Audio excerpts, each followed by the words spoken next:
Govindachami jail ചാടി. സൗമ്യ കൊലക്കേസ് പ്രതി ഗോവിന്ദചാമി ജയിൽ ചാടി. വ്യാപക തെരച്ചിൽ. ഒറ്റ കൈ മാത്രമുള്ള ഗോവിന്ദചാമി കൂളിളക്കം സൃഷ്ടിച്ച കൊലക്കേസിലെ പ്രതിയാണ്. ഗോവിന്ദചാമി ജയിൽ ചാടി. കണ്ണൂർ സെൻട്രൽ ജയിലിൽ നിന്നാണ് ഇയാൾ ജയിൽ ചാടിയത്.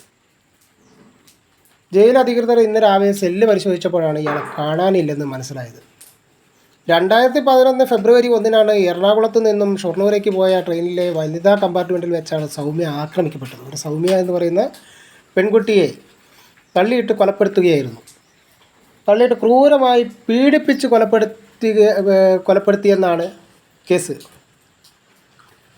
ആക്രമണത്തിൽ ഗുരുതരമായി പരിക്കേറ്റ സൗമ്യ ഫെബ്രുവരി 6 തൃശ്ശൂർ മെഡിക്കൽ കോളേജിൽ വെച്ച് മരിച്ചു. ഈ കേസിൽ വധശിക്ഷയ്ക്ക് വിധിക്കപ്പെട്ടെങ്കിലും പിന്നീട് ആ വധശിക്ഷ ഒഴിവാക്കി.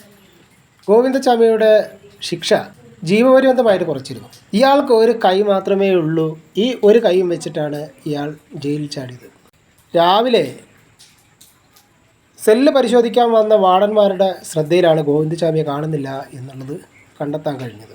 ആ സെല്ലിൽ മറ്റുള്ള ഒരുപാട് പ്രതികളുണ്ടാവും. പോലീസുകാർ ഇപ്പോൾ വ്യാപകമായിട്ടുള്ള തെരച്ചിൽ നടത്തുന്നുണ്ട്. കണ്ടെത്താൻ കഴിയും. നമ്മുടെ കേരള പോലീസിന് എത്രയും പെട്ടെന്ന് തന്നെ കണ്ടെത്താൻ കഴിയും. പക്ഷേ ജയിലിൽ അകത്തുനിന്ന് എങ്ങനെ ഇയാൾ പുറത്തു ചാടി എന്നുള്ളതാണ്. കണ്ണൂർ സെൻട്രൽ ജയിലിൽ നിന്ന് എങ്ങനെ രക്ഷപ്പെട്ടു എന്ന് ആർക്കും വ്യക്തമല്ല.